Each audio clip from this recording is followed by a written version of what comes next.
Let's go through it. Let's see, maybe who we would consider Seattle's going to pick from these teams. First one up we got Anaheim. Let's just go alphabetically, I guess. Looks like they protected Silverberg, Raquel, Troy Terry. Not sure who he is, but he looks like a young RFA. Nicholas Delaurier, Lundstrom, Sam Steele, Max Jones, Cam Fowler, Ambus Lindholm, Josh Manson, and John Gibson, which makes sense. Yep. So Getty's available. I don't know though. See, I know you were mentioning Adam Henrique earlier, but Tyler, his cap hits $5,825,000. So that's too much for him. I don't just think a smidge under him. 6. That's a lot. Getzlaf's got a huge contract too, doesn't he? So I can't see them taking him. But you never know.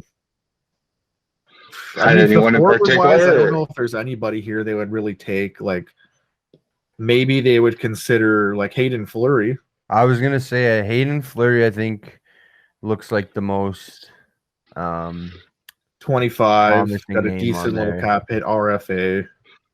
Honestly, when I was looking at it earlier, I'm thinking it's like maybe they try to go like a bottom 6 forward, take a Derek Grant. He's 31, so he brings a bit of veteran leadership to the room. So it's like the dude would put up about a point every couple games. So it's like stick him in 3rd, 4th line, might do very well for him. Yeah, and he's got a couple years at 1.52, so it's not even too expensive. Yeah, it could be like a 3rd or 4th line center, I guess, depending on who else they pick up.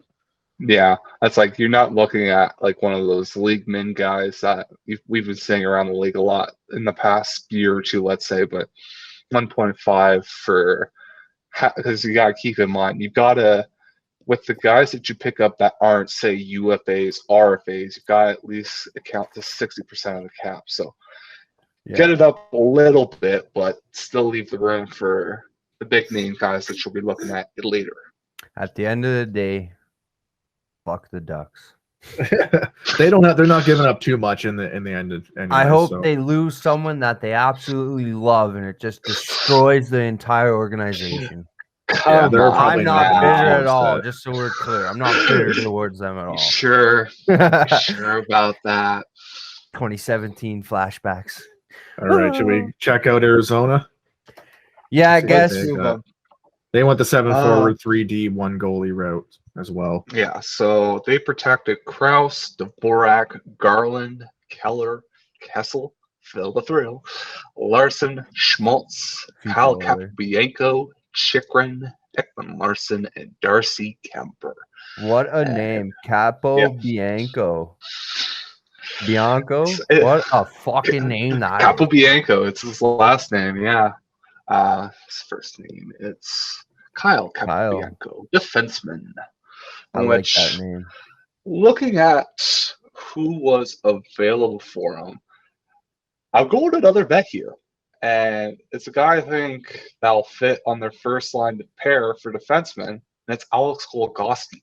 So he's 35, so he's getting quite up there when it comes to age, but you could probably throw him on your PK as well. And it's like, sure, he's a UFA, but he probably won't cost you as much as his last cap hit at, which I can't quite remember. Let me take a look here.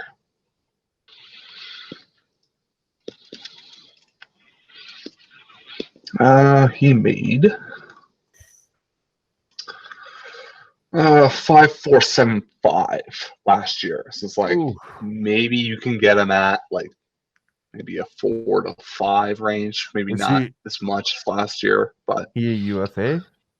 He's a UFA, yeah. Because so he essentially, from what I gather, was interchangeable between him and Chikrin off first and second pairing. That's like, I think once it got to the later part of the year, Chikrin was the one taking top line, top power play, rest all of that. But I think like for the expansion team that Seattle will be, I think Goligoski might work well for him. Yeah, you know what? I'm looking at either Tyler Pitlick here, who's actually got some length on his deal, so he's not a UFA till 2022. So they would have him for sure this year at 1.75, which is a relatively decent cap hit. kind of same thing as you said before, just like some nice depth. You'd be good right wing. I could see a third or fourth line.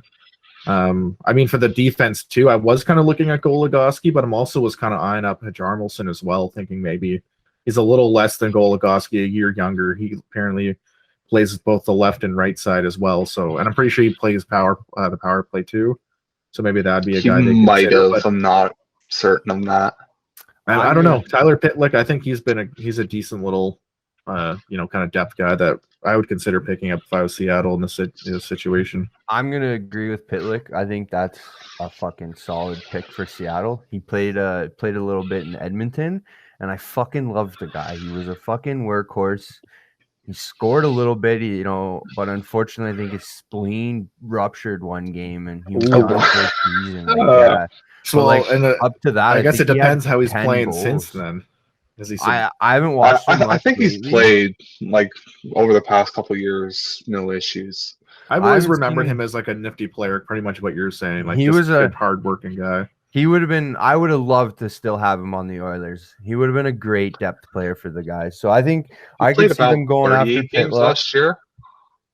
38 games, 11 points, 6-5, 6 goals, 5 assists. So yeah, so like probably a penalty killer, bottom six guy. You can kind of jump him around your third or fourth line depending on who else you got. Put the puck in the net a little bit, but I'm also looking at Antti Ranta right now. Antti Ranta, I was considering that, but he's UFA, and I'm thinking like with guys like Carey Price or.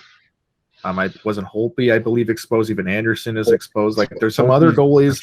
I think even Matt Murray for the Ottawa Senators is exposed. Yeah, I won't take Murray. The goalie market is quite saturated. There's like the sky's the limit when it comes. Yeah, like they're not going to go for a guy who's kind of a fringe starter like Ranta. Nah, so it might be questionable, but yeah. I'm gonna throw his name out there. Yeah, that's the thing. It's a guy you would consider. I looked at him too, but I was like, you know what? He doesn't have guaranteed signage. Like, you might not be able to even get any games out of him if he doesn't sign with you, right? But yeah. So Boston's next up. Move on to the fucking Bruins. Yeah, go to the fucking dirty ass Bruins. So for the Bruins, they protected Bergie, which no fucking shock there. One of the best two-way forwards in the game. Charlie Coyle, Jake DeBrusk, Trent Frederick, fucking Brad Marchand, David Pastrnak, Craig Smith, Brandon Carlo, Matt, don't know how to say that name. Grizzly. That's it. Grizzly, yeah. Apparently I'm biz nasty on this fucking podcast. Charlie McAvoy and Dan Vlader.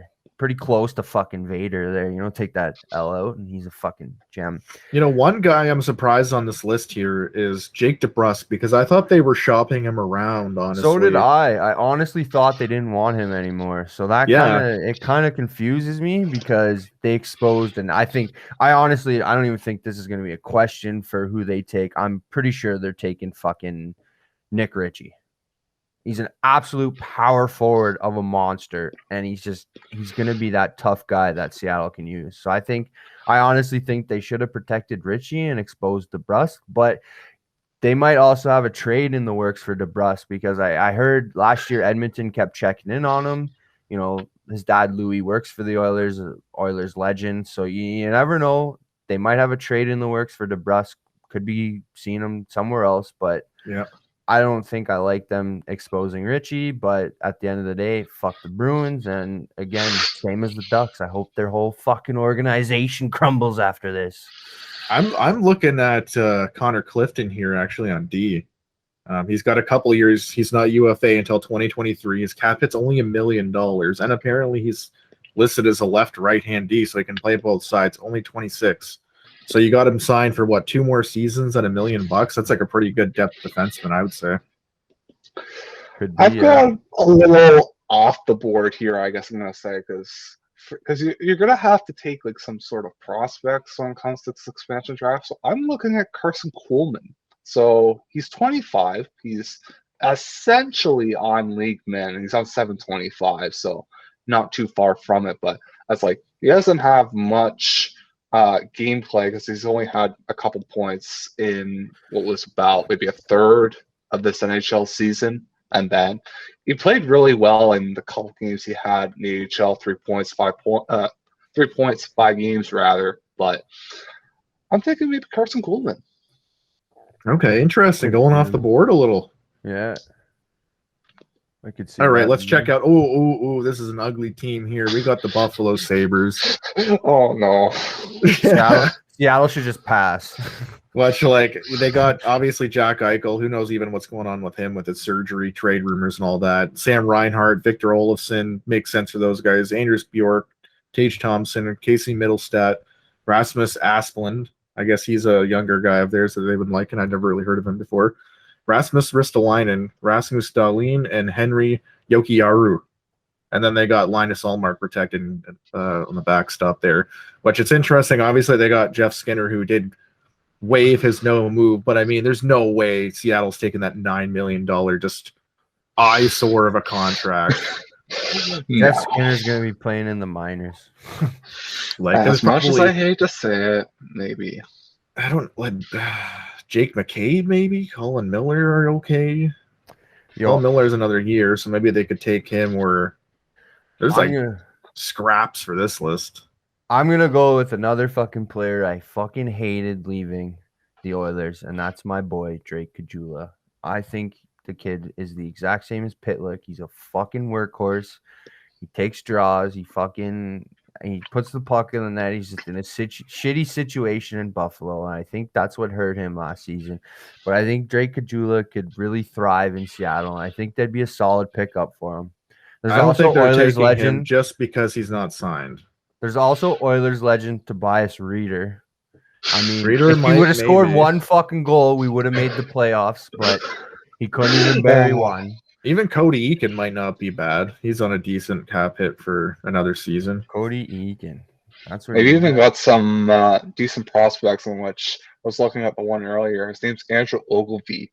He's 26. It's like he didn't play much last year. 7 points, 12 games rather in the AHL, but essentially point every other game in the AHL the year before, where he had 29 points, 55 games. So if you want to have a guy down in the minors, I was like, Buffalo needs everyone that they currently have in their lineup. It's like you don't want to lose any sort of. Oh, Seattle doesn't care about Buffalo though. They're just gonna take whoever the hell they want and they're gonna take the best player they can. But yeah, my thing about that, dude, is like if you're 26 and you can't crack the fucking Sabres roster, like you're probably not gonna play in the NHL anymore. Yeah, that's like who are you? Who's really gonna fucking? But like Trevor said, you need some guys in the minors too, so he might be a great guy to have down there to help. Yeah, that's true. The prospects develop. It's like you're starting from zero, so it's like this AHL squad that I don't think they've announced the city nor their name for yet. So gotta have some guys to fill out the lineup down there. Coffee drinkers, boys. We gotta get Philly in on here to talk about the next team. Calgary Flames. Fuck the next team. I know you have quite the rivalry, but I'll let you guys know what I'm thinking. Again, go to another prospect. I don't know what it is. It's like literally, it's like these top teams. Prospect. But once you get later down those names, there's quite some appetizing names that you can go for. But looking at Glenn Gaudin, so he played a couple games, 1.7 games this year. He's RFA at 24, so again, it's probably one of these guys. Probably stick him on the fourth line. Maybe he's one of your bench guys in place of injury, but yeah. Do you want to just go over who they protected real quick? Yeah, so they went out and protected. So they protected Mikhail Backlund, Dylan Dubé, Johnny Gaudreau, Elias Lindholm, Johnny Hockey, Andrew Mangiapane, Sean Monahan, Matthew Tkachuk, because of course they did, Rasmus Anderson, Noah Hannafin, Chris Tanev, and Jacob Markstrom. You know what? I'm thinking they're taking Mark Giordano. He's like the Flames captain is going to Seattle. That's what I'm saying. That cap hit though, he's like at 6'7", I think when I look at it. Just under 7'5". He's for only a year though. That's the thing. You only got to deal with it for a year. So if you can get past that, which again, if they can if they go some of this routes with what you're saying, picking up prospects or, league min or entry level deals, like they could probably afford a couple guys. At some point you got to pick up a big name, and I feel like Mark Giordano makes sense in this case. I'm gonna go off the book here, and I think Seattle's gonna reunite the Ritchie brothers, and they're just gonna have a meathead fourth line and just beat the crap out of the other teams. But I honestly could see them picking both Ritchie brothers, because why the fuck not? Let the two meatheads just meathead out there, and they'll fucking. I grew up playing against the Ritchie brothers in lacrosse, man, and those kids fucking could hit fucking hard. And oh my god, I think I shit myself one time he hit me. It would certainly be a storyline if both brothers, they're both exposed, both went. That'd be sick. I'd be pumped for Seattle. All right, we got Carolina Hurricanes up next, boys. All right, so the fucking Hurricanes, bunch of jerks they are. Fucking protected, no shocker here. Sebastian Aho, absolute fucking stud. Yeah. Jesper Fast, Warren Fogle. Jesper Fast, yeah. Fogley. Oh my god. I'm straight biz nasty in this right now. Jordan Staal, Mr. Svechnikov. Tuvo Teravainen, Vincent Trocheck, Brett Pesci, Brady Shea, Jakob Slavin, and Alex. I'm not even going to attempt that. Nedeljkovic. Thank you, Trevor. Essentially, we're just going to have next episode, pronunciation episode. Yeah. So next week, trying to teach Tyler how to fucking speak. They got some decent guys here. I'm just trying to see even just like who's kind of on contract, because they're going to want to get some guys they for sure have locked in. What's Gardner's contract at? Gardner's at just a smidge over $4 million, and he's got looks like 2 or 3 more years left. He's like UFA 2023. I could see them taking him possibly. I'm not sure because of his back issues. Like I'm kind of thinking maybe Nito Niederreiter. He's got a year, like same thing, just over $5 million on his left wing. Can probably play on the second or third line, and he's only got this year, so you don't have to keep him, or you can get him, sign him a little cheaper by the end of it. So the UFAs, is Seattle allowed to talk to them beforehand, like before the draft? They have a window right now, essentially. So they have a window open. So if they pick a UFA from a team, they probably have like a handshake deal already set up. They've probably had discussions, if not already. And it's like there might be some of these UFAs, RFAs that they might pick up that might not necessarily sign come expansion draft. They might have to take closer into when free agency starts on the 28th. But yeah, that's why I'm kind of leaning like when I'm picking, I'll pick sometimes like somebody who isn't signed, but a lot of the times I'm kind of thinking, you know what, they might want to go for the best player available that does have at least some type of a contract left. Because unless they've talked to them beforehand, they've already arranged some type of handshake deal. Because if the player's like, fuck you, I don't want to play for Seattle, or like, maybe we'll see. Why are you going to take the risk and picking him, wasting your pick when you don't even?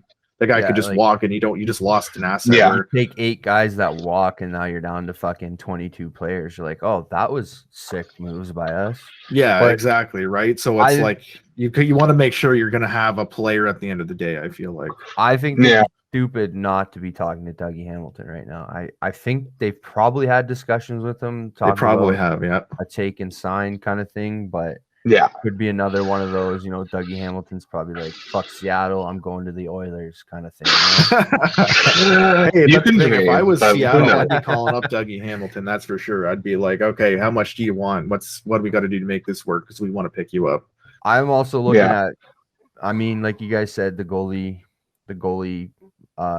available. There's quite a few, but I could see them also, possibly going after Mrazek here. Yep, exactly. He's got a decent. Well, he's not signed. So again, it would have to be a handshake deal agreement or something like that. But I could see it too. Could you imagine they called up one of these guys? They're like, "Yo, you want to come play in Seattle? We'll take you. We'll give you all this money." And then they're like, "Yeah, sure." Then they take them, and they're like, no thanks. Peace out, bud. Even if they don't if someone's promised you like millions of dollars, and you're like, "Yo, okay, I'm down." I feel like you wouldn't want to like just ditch that because what if you go, okay, PC, you go to free agency and you get like half of what you were going to get at Seattle, right? They find out that you did this and they're like, wow, this guy's kind of a dick. Yeah, exactly, right? Like you don't want to mix that kind of bad blood. So it's like, and if anything, like I feel like Seattle would be a fun city to play in. Now, personally, I'd be okay if they didn't take Mrazek because, my That's boys. of course you want him. Yeah. Exactly. You can come to Edmonton if you want. We'll take you. But all right. It looks like we got Chicago up next, boys. Which Chicago.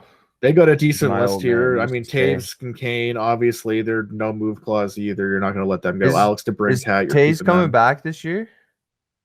I'm not sure. They haven't officially said. Well, I would imagine he's not exposed, so I would imagine they probably. I think the hope is that he'll come back. I think that's what the hope is. Yeah.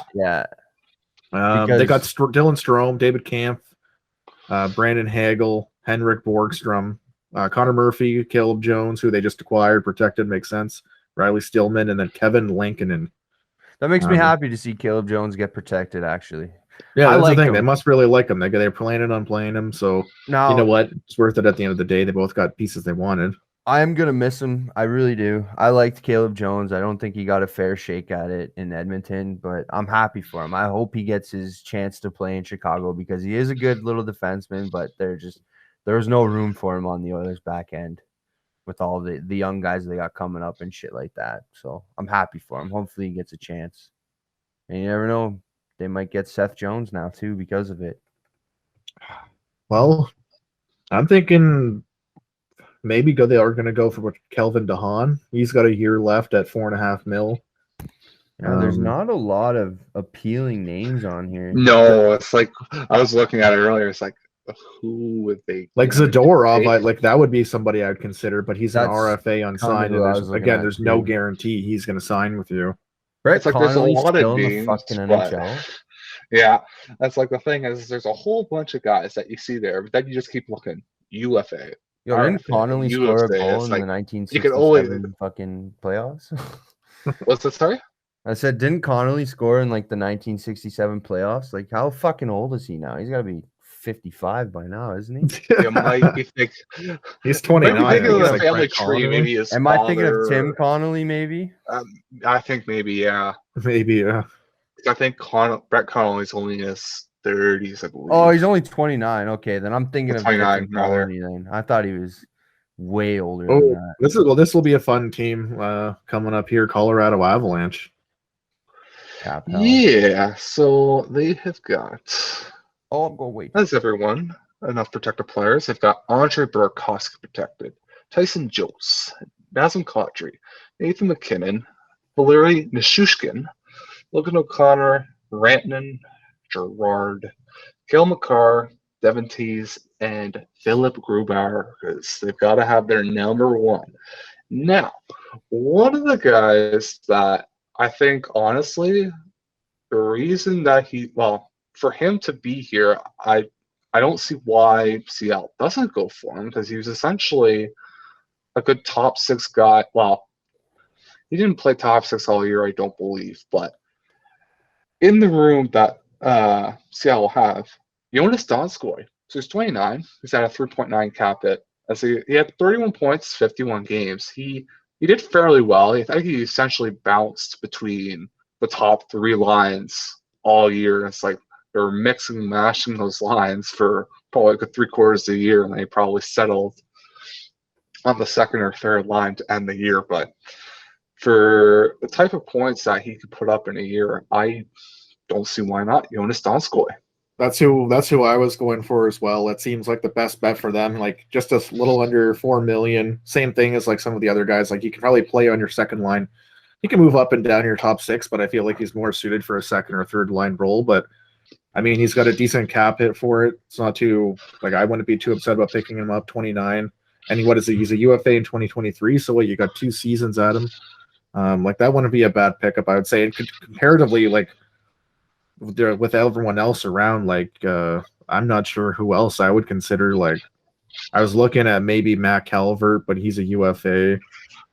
I'm looking at another UFA, but I think Saad would be a solid ad. He's a He just finished his $6 million contract, so obviously, I wouldn't give him another $6 million. Like he's got to take a cut. I'd say three and a half. And I could see him 4. being open to playing for Seattle as well. He's still young, like he's 28, turning 29. He put up 15 goals last year in 45 games. He had 21 before that, 23 the year before that. Like he is a 20-goal scorer. So you never know. I could see them possibly going after him, but it'd be another one of those he'd have to have the handshake in place. Yeah, exactly. Have some type of call ahead of time. Yeah, because you don't want to take someone in. All right. This team is actually coming up here. Columbus Blue Jackets. They've unprotected Max Domi, which is interesting considering they traded Josh Anderson for him. Yeah, fuck. And now they're just like, yeah, fuck it, take him. So they protected Atkinson, Bjorkstrand, Boone Jenner, Patrick Laine, Gustav Nyquist, Eric Robinson, who actually I have no idea who that is, Jack Roslovic, Vladislav. Yo, why you guys keep giving me the teams with all the ridiculous Gavrikov, I think that's how you say it. Yeah, you got it. Seth Jones, Zach Werenski, and Jonas Korpisalo, which I think are all pretty solid picks for them to protect. You know, Patrick Laine, if he ever puts down Fortnite, he'd probably be back to his old self. I'm just gonna say it because I think it's pretty fucking. It might be pretty obvious, but they might think differently. But I think they're gonna go Domi. That's honestly, I would go with Domi too. Fuck it, Max Domi. The kid's a fucking firecracker. And it's only the thing is like it's only 1 year. You got to take that 5.3 mil on.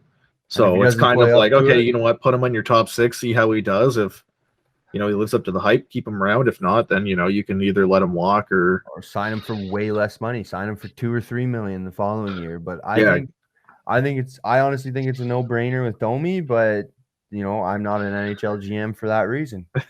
If he was available, I think Merzlikins would have been a considerably it'd be either Merzlikins. Yeah, but he's exempt, I guess.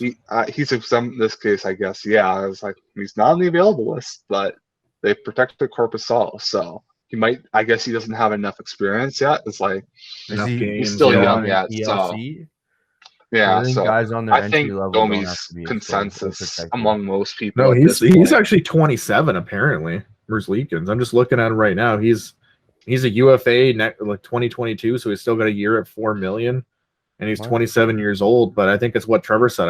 I don't think he's had enough actual NHL games to be considered like eligible. Well, it's like technically you're only as long as you haven't played like essentially 2 full years of AHL, NHL, either or. Because I think that's the main requirement. Maybe there's already a deal in place to which Seattle's unable to take Merzlikins that I'm unaware of, but yeah, who knows? But yeah, I mean, just looking through it, I mean, Dean Kukin as well, I would consider maybe, but I feel like I would just be like, let's get the name, let's get Max Domi. All right, next up we got Dallas Stars. I mean, I feel like it's pretty obvious for some of their guys. They got Tyler Seguin, Jimmy Benn, Joe Pavelski, Alexander Radulov, Radek Faska, Rope Hintz, and Dennis Gariano on forward, Elsa Lindell, John Klingberg, Miro Heiskanen on defense. No brainer there, and then Anton Khudobin. They protected. They waived. It looks like Ben Bishop they've waived. I think so. Again, he waived this no move. So yeah, and I think they take him. Honestly, I do because he's got a no move trade or no trade clause and a no movement clause, and he's only making 4.9 a year. He's signed. He's got 2 years left on that too. And I think he'd be a solid backup if you take Price, or he'd even be a solid starter. I've always thought he was, kind of overrated, but at the same time, he's still a solid 1B option, I would say for sure. So honestly, they go Ben Bishop. I think they might consider that unless they want to go with just maybe just a younger guy. Like you could go with Sekera, who's only at 1.5 for a year. You could go with a guy I was looking at maybe Blake Koimu. I myself was looking at Jimmy Oleksiak. So sure, he's a UFA. He's 28, but he's a guy you could probably slot top 4, let's say, either first, second pair, no matter, but he puts up. He doesn't put up he doesn't light up the show. He doesn't put up too many points, but it's more for the grittier parts of the games, your hits, your shots. Yeah, and he doesn't look too walks. bad either. Like he was only making a bit over $2 million last year, so it looks like if you get him around that much of a hit. Yeah, and that's the thing. If he can bounce up between like your bottom and like your second and third pair, I agree with that. Like the thing is, I was looking at him too, Trevor, but I was just. Again, it's like they got to make sure they got, I guess, that handshake deal in place. They had that call beforehand to get him going. Because again, I'm kind of still leaning like they might have other goalie options they might consider other than Bishop. But yeah, because the only other thing is you gotta have 20 contracts for next season. So it's like you can't have no more than 10 UFA RFAs. So that's the only other thing that might lean Seattle towards Bishop or maybe someone else, but I think maybe they use one of these slots to take Alexiak. They could also go Cogley. I don't know too. He's a UFA though, but if they could get him on a cheap deal, he'd be a sick bottom 12 forward for them. Bottom 6 forward. Oh my god. But fucking sick Drummond. I think I don't know if he's ran into injury problems, but I know he played like 800 games straight or something crazy like that at one point. Yeah, like he played like from 2007 to 2017. He played every game. He didn't miss a single game. Now, lately, he played 68 last year for Dallas and played 54 this year. So he's missed a couple, but he doesn't miss too many games. I think he'd be a great veteran. So if they can get him signed on an easy, small contract, I could see them going Cogliano as well. All right, let's hit up the next team. Trevor, I think you got this in the Detroit Red Wings. The Red Wings, the rebuilding Red Wings. Now, They've got some good young prospects in which they've protected. So they've got Tyler Bertuzzi, they've got Adam Ernie, they've got Robbie Fabry, they've got Dylan Larkin, Michael Rasmussen, Giovanni Smith, Jakub Vrana, Philip Hronik, Nick Leddy, who they just acquired, Gustav Lindstrom, and Thomas Greiss as their goalie selection, in which, honestly, I'm going another D-man here. I'm going with former Vancouver Canuck Troy Stecher. So it's probably a guy, say, probably top 6, in which you'd probably fill him in. He's 27. Only making 1.7, so not too much of a cap hit. And if you're to go by his points totals from last year, we've got a point about essentially 1 point a week, essentially being 11 points in 44 games. It's like you got some weeks, it kind of varies. It's like you'll have some weeks of 2 weeks, or you could have as many as 4. It really just depends on how the NHL schedule is laid out, and we'll find that out within the next couple months. But I think Troy Stecher is a very solid pick for this new Seattle Kraken. Yeah. That's actually who I was kind of looking at too. I think he would be a solid pickup, especially at that hit, and he's got a year locked in. And either that, or if we wanted to go forward, maybe Nemesnikov, yeah. He might be a decent, like he's got another year too, only at $2 million. Right wing, 28. Like he wouldn't be too bad. I think he'd be a decent depth forward for them. Yo, I think I'm gonna go with Troy Stecher too.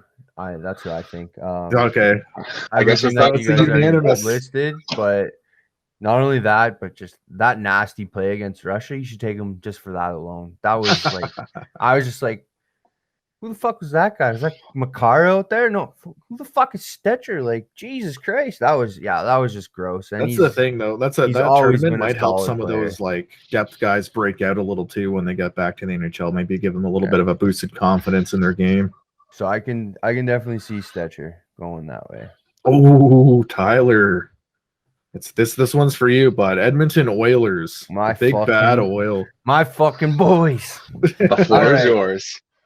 So there's a couple names on here that Oilers fans, of course, were bitching about because, that's all they fucking do is bitch about every fucking thing that the GMs do. Like, god damn, they drive me nuts, man. When a big trade happens, I don't want to go on Twitter, but I know I have to because I want to see some of the reactions. But it's just like, bitch. Like, just fucking deal with it, man. We're shit. We gotta try everything, man. Just fucking do something. I don't care. Just stop bitching for fuck's sakes. Like, we all are struggling. We're all having hard times watching others play, but going on Twitter just makes things fucking worse for me. All right. This is why you gotta avoid rant. Twitter. Just don't read Twitter. Yeah. It'll save you a lot of headaches. Delete Twitter. But so they protected Archie. I fucking love Archie. Archie's an absolute stud. Draisaitl, no fucking surprise there. Zach Kassian, I was kind of iffy on him. I wouldn't have been too upset if they exposed him, but at the same time, it's hard to replace a guy like Zach Kassian. If he can find his own form from a couple years ago, which I think a lot has struggled because of, I think Kassian feeds off the fans. And I think having no fans played in front of the last couple of years has really hurt him. But I think with fans in the building next year, I think he'll find himself again.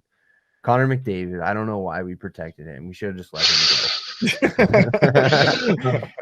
My fucking boy, Ryan, keep fucking Nuge forever, Hawkins. I'm glad they protected him. That was honestly, that's a great signing. $6 million for 8 years. Like, what a fucking dream that was. Yo, what else could you want? And by the end of that contract, he could be the longest serving Oilers ever. He would pass everybody for games played in an Oilers jersey, which the guy fucking deserves because he's gone through, like, I don't even know how many coaches. I want to say he's gone through more than 10 coaches in his 10 years. And a first overall pick that worked out and stuck the path with the team too, right? Absolute stud of a two-way forward. Absolute stud of a two-way forward. Kills penalties, plays on the power play. He's silky smooth out there with his mitts. Fucking great skater. He fits in with Draisaitl. You slide him on the wing and McDavid. You can play him at center. Like, I think he's just a solid fucking hockey player, and I'm glad we got him for 8 years. My boy, Jesse Puljujarvi, you know, when he left to go to Finland, I was kind of like, good riddance. Like, fuck you. You don't want to play here. We don't fucking want you, kind of thing. But then he came back, signed for 2 years. I was really excited to have him back because he was playing good in Finland, and I was like, ate my fucking words with him, and he looked fucking fantastic last year. He didn't put up huge numbers, but he put up decent numbers. His fucking forechecking ability, he's fast as fuck. Like, he covers the ice so quickly. He's a big boy, makes some big hits every once in a while, and he's just a fun-loving guy. Like, if you follow him on Twitter or Instagram or whatever, he's always fucking smiling. He's always smiling in interviews. No matter what happens, he's fucking always happy. I fucking love him. I ate my words about him, and I'm so happy he's back. And then you got Yamamoto, fucking stud. Smallest guy in the league, but he plays like he's 12 feet tall. Absolute fucking stud. You can slide him anywhere. Left wing, right wing, fucking power play, penalty kill. Like, he's a gem. I fucking love him. Ethan Bear, gonna be a fucking solid top 4 defenseman for a very long time. Another person that gets shit on by Oilers media, which, like, Oilers media, you can fuck right off because Ethan Bear is an Oiler. He's a great D. I would not be upset if he was a Toronto Maple Leaf. I got to say that. Exactly. Ethan Bear, like, yeah, he might make a few mistakes, but he's like, what, 24? He's a young buck. He's a young buck. What are we trying to do? Fucking pull another Petrie here? You got to give him time. Trade Bear out of the system, and then he turns into a Jeff Petrie? Like, shut defense the fuck usually up. take a little longer to develop exactly. too as players. He's 24. He's playing top 4 minutes. He plays beside Nurse, which is a huge ad for Nurse. I think him and Nurse play well together, and I think it would have been stupid to get rid of this guy. So, unfortunately, we had to see Caleb Jones go because of that. But Ethan Bear, I fucking love him. Duncan Keith, obviously, they wouldn't expose him because he traded away everything, and he took $5.5 million. Like, if you fucking exposed him, then Oilers Twitter would blow up. They'd have to shut down Twitter because Oilers would just be fucking complaining, and just no one would want to see that. So they'd have to shut Twitter down if they would have exposed Keith. Darnell Nurse, not a fucking shocker at all. The kid, like I said, played 62 fucking minutes in the playoffs in one goddamn game. You're not letting Nurse go, that's for sure. He was in the Norris Trophy talk. I think he finished 7th. I could be wrong, but I think that's where he finished. And he's turning into a number 1 defenseman. Like, there's nothing to say about Darnell Nurse. The kid's a fucking gem. And again, Oilers Twitter wanted to run him out of town a few years back too. And that's like, what the fuck are they doing? Yeah, Like, look what he's turned into. He's developed into a beauty. not everyone is going to be an Adam Fox or a fucking Cale Makar when they come into the league as a defenseman. Give these kids some fucking time to develop before you get all over them and try and get them out of the fucking town. Like, just enough. Stop, please. Fuck. And then Stuart Skinner. I think that was the right decision. You know, they had Koskinen, Smith, and Stalock, and they protected Skinner. And I think Skinner fucking played amazing last year in Bakersfield. He had like, I think 6 games in a row, he gave up like 4 goals between the 6 games or something like that. Like, well, yeah, he's like your future Tendy, right? You don't want to let him just get taken for nothing. Exactly. And there was another fucking thing. Oilers Twitter was all over this too. Like, you want Koskinen protected? You guys bitch every fucking game about him. Like, fuck, you want Koskinen protected over a young Skinner that just put up absolute fucking crazy numbers in the AHL? Like, if anything, if Seattle picked up Koskinen, that would be a blessing for the Oilers. They'd be like, "Oh, fucking thank God! Now we don't gotta buy this bum out." Like, yeah, exactly. Like, fuck, man. You don't have to Oilers figure out how to Twitter ship this fucking dude out of town. is You the just take it off my fucking hands. worst, man. Well, who's your pick? And Who's your pick then? Who do you think? Realistically, let's be realistic. Who do you think? Realistically, they're gonna take. My money's on Tyler Benson, which would fucking suck because he put up good numbers last year in the AHL. He was one of the better players on Bakersfield. I'm not thrilled that he's unprotected, but I'm also like, the only other person you could not protect would maybe be Cassian to keep Benson. But again, like, you lose Cassian, you lose quite a lot of toughness because the Oilers are not a tough team as it is now, and you can't just be giving away guys like that for free.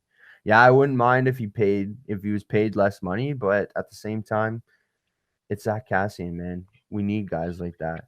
But I'm gonna say Benson is my for sure pick, and would be awfully hard to see this guy go. But for defenseman, it would be Clefbaum if he's gonna play, but it's still very up in the air. His career could be over, so we don't know for sure if he's even gonna play another game in the NHL or not, which sucks. But at the same time, it's also good because we didn't have to expose Bear, or we didn't have to expose Nurse to keep him.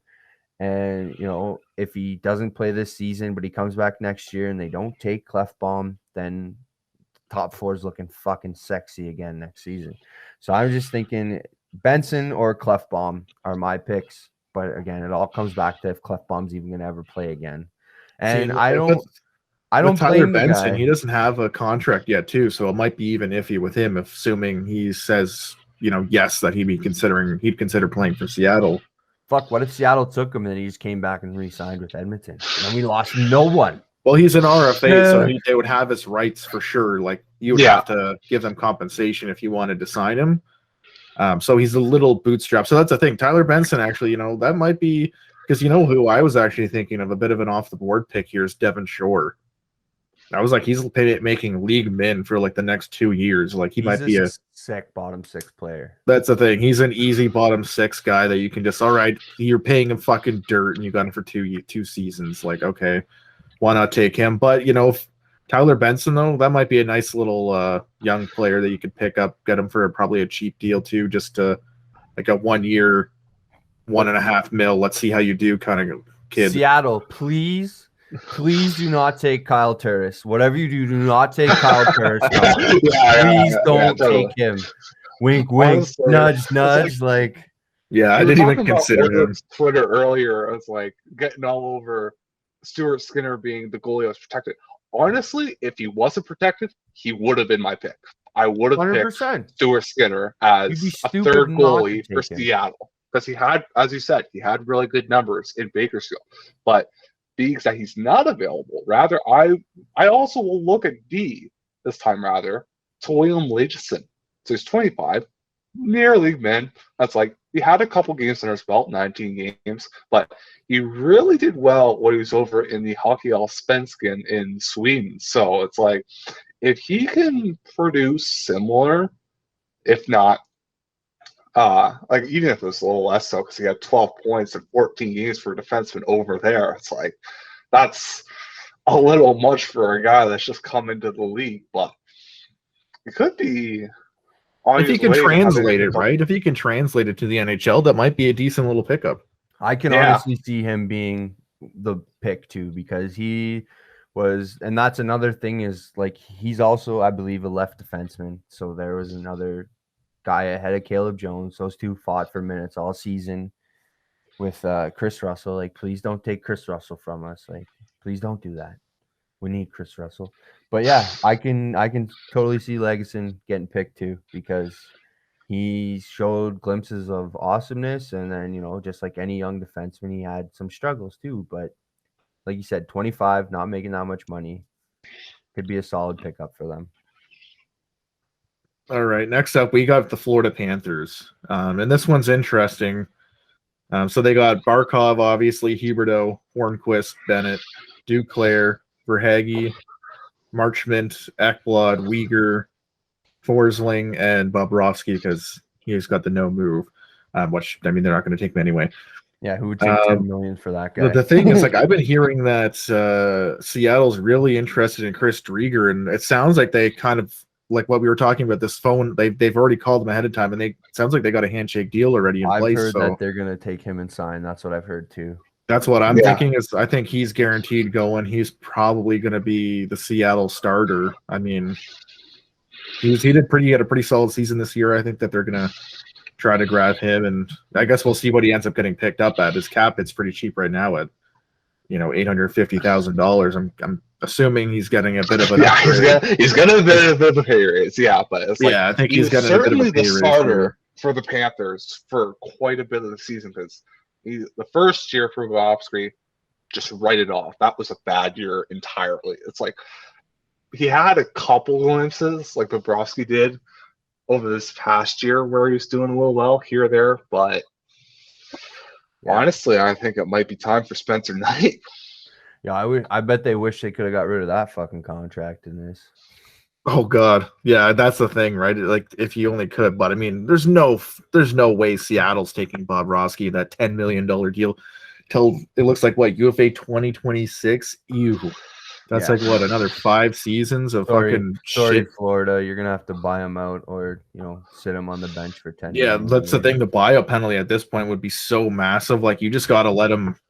Just, all right, you're the backup, I guess, to Spencer Knight now. Just fucking because put it's him like in the you press took box. Spencer Knight 13th in the draft, in which we haven't seen that high, in which, mind you, we'll probably see again in this upcoming draft with Wallstead. But I think what was that guy last year, Askarov? I think he was picked 11th or something like that, wasn't he? Yeah, so it's like when Knight was drafted, he was the closest to price at the time. Then so now Askarov, what was picked as you said, I believe it was 11th, and then we're even talking Wallstead this year might be top 10.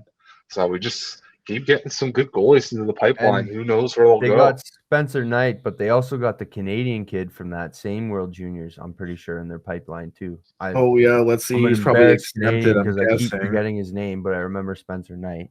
But that kid, Ryan Bernard. No, it was a different. Is that what his name is? I just see a goalie here who is exempt. Ryan Bedard. Bedard. No. He's still on an entry level contract, so he doesn't need to be protected. Talking the World Junior guy.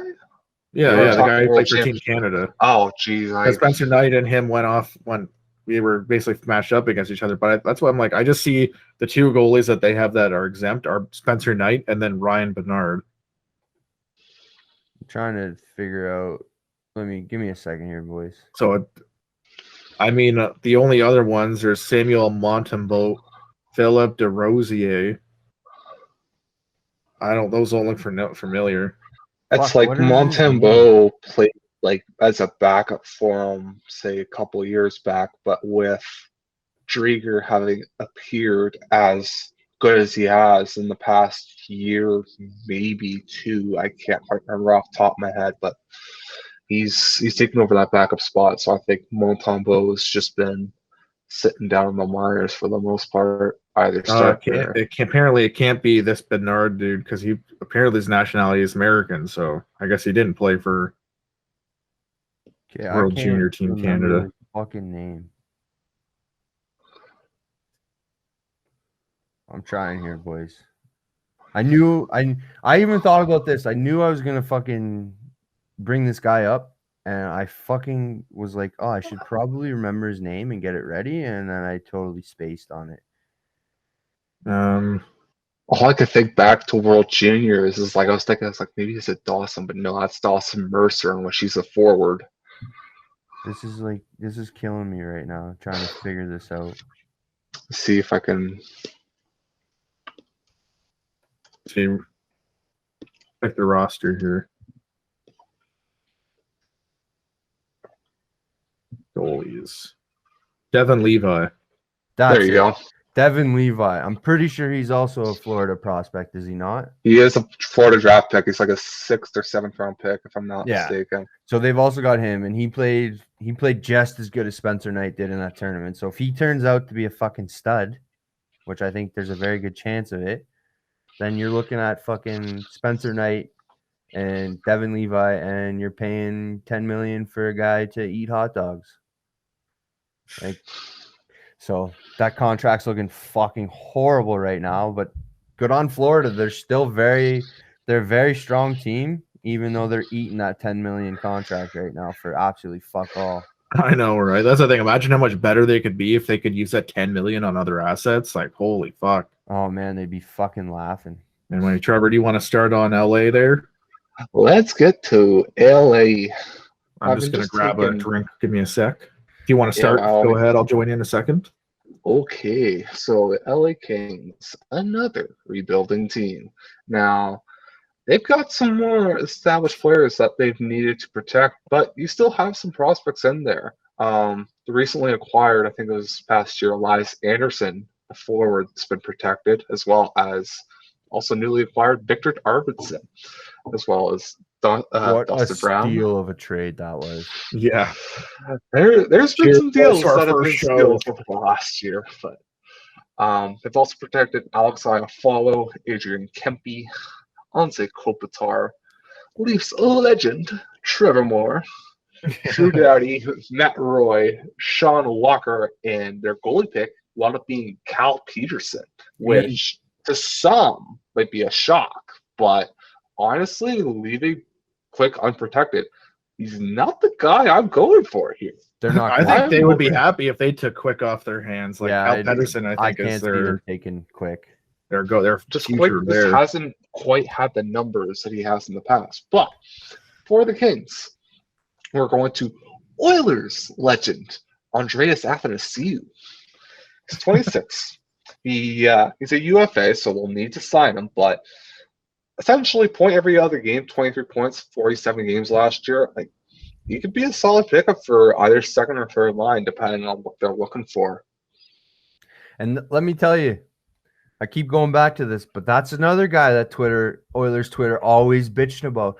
Well, I made that terrible fucking trade. Well, how was he supposed to know that COVID was going to fucking happen, and then we were going to get he was going to get a flat cap, and he wasn't going to be able to fucking re-sign him? Like, how did he know that was going to happen? Like, Oilers Twitter can suck one. Let me tell you that right now. Fucking, I shouldn't be shitting on Oilers fans. I'm going to apologize because not all. You're just Oilers getting mad at your own brethren. I am. I get mad at Leafs fans too. Like, they're because annoying. I see why everyone hates us. They make us look like fucking idiots when they spew nonsense like that. Like, Double A would have been a solid player for the Oilers last season. He would have been a solid player for them coming up, but maybe his ask was too high. I think he was asking too much, and flat cap. They were in cap hell because of fucking Peter Chiarelli, which was a disaster as a fucking GM. I mean, he drafted pretty good because he picked up Bear and fucking Jones and those guys, but at the same time, really fucking screwed the Oilers over. I'm thinking, for LA. I'm looking at two different guys here, either Brandon Lemieux or Oli Mata. Mata's not bad, a nice lefty, 26. He's got a year left at 3.33 mil. Not too bad of a hit, to be honest. And then, or you can go with Brandon Lemieux, who's going to be an RFA in 2022. So he got his rights restricted. He's only making $1.5 million, and he's 25. And I think he's a pretty kind of like a pesky kind of player, like something that would be good on there, like kind of what you were saying with Cassian, like a little bit of sandpaper, a little bit of grit, a guy who can go on the board, just be a bit of a workhorse, like, cause shit on the ice. Imagine this fourth line. Richie, Lemieux. Oh my God, they're just gonna eat teams alive. It With would be that. the dirtiest fucking line. All right, to boys, ever we need grace someone to those. die on the ice. You three get the fuck out there and go kill someone. All right, I was coach, we thinking, got it's like, this. is there even a center on that? Aren't they all I'm wingers? pretty sure one of the Ritchie brothers is a centerman. It's like, I'm sure one of them I can think go on the the one in- draw. At I that think point, you don't even give a fuck about getting Nick possession plays because you want them to left, go crush Richie people. and Brett plays right, in which I think they're all wingers, so I don't think that quite works out. Unfortunately. Oh, well, fuck it. Teach All right, one of let's them move on play to the center. Minnesota Wild, boys. Oh, I didn't get to say. I want Olimata. All right. Okay, you were saying you were looking at Olimata. Those were Yeah, I that's was the thing. looking Those at look like the two Olimata, pieces that if I was Seattle, those are one of those two guys is probably what you're targeting. All right. So Minnesota. Joel Eriksson Ek. These are protected, by the way. Kevin Fiala, Marcus Foligno, Jordan Greenway, Ryan Hartman, Nick Sturm, Nico Sturm. Oh my God. I've been thinking in my head, like, I gotta get all these names. I'm not gonna screw any of these up. And I overthought everything and I just couldn't focus on the names and I fucked it up. Matt It's not a big deal. Zuccarello, Jonas Brodin, Matt Dumba, Jared Spurgeon, and Cam Talbot. I think are all pretty solid picks to protect. Talbot rebounded from a few years ago, but Talbot had twins and the Oilers played him 7,000 minutes a week. So Yeah, I and then they're like, understand. we're done playing with you. I'm Yeah. bored. We're trading you away. pull the Toronto. Let's just ride this goalie till he dies, and then we'll just send him wherever. But for my pick, I'm gonna say, well, not Ottawa's legend. Bonino. Nick Bonino. Yeah, honestly, I'm looking at Victor Rask, Bjorkstad, or Bonino. I think those are the guys I'm looking at right now for them. Yeah, to pick. and that's the Bonino's thing. he was a sick player on those 2 back-to-back Pittsburgh Cup runs. So I think he'd be a great veteran to bring along, right? That's good experience to. Exactly, and he still slots in on the bottom 6. Still pretty strong player. So I'm gonna go Bonino. I think they pick Bonino in this one. It's a little Honestly? tricky though. Like you got to have that handshake deal with him because he is a UFA. But Yeah. again, I could see him being open to playing for Seattle at this point in his career. I think they might go goalie on this because having the Wild letting Capo Kakinen exposed, it literally just leaves. If you're going Drieger, this is just the perfect 1A, 1B situation. That's like he's only 24. He's like a near league min. Yeah, He had an under goal through, and he's an under RFA three at the end of the goals season against too. Yeah, so you still got control on him for the next couple years. It's like he was under a 3 goals against average and just above a 900 save percentage in the 24 games he played. It was like, if you go Drager, you go Kakinen. You've got yourself a nice, decent 1A, 1B situation for the first couple of years of your franchise. And you're not breaking the bank getting 2 starting goalies, which is Exactly. huge because You're paying like what $5 million. Like if say you get Drieger for 3.5 even or 4. Yeah, so it's like getting him, you get less than $5 million for your goaltending tandem. That's not too bad at all. and you look at a lot of teams, they got over 10 million in cap hit for their goalies alone. And if even more than that. Get a 1A, 1B for 5-6 million, like you're fucking laughing.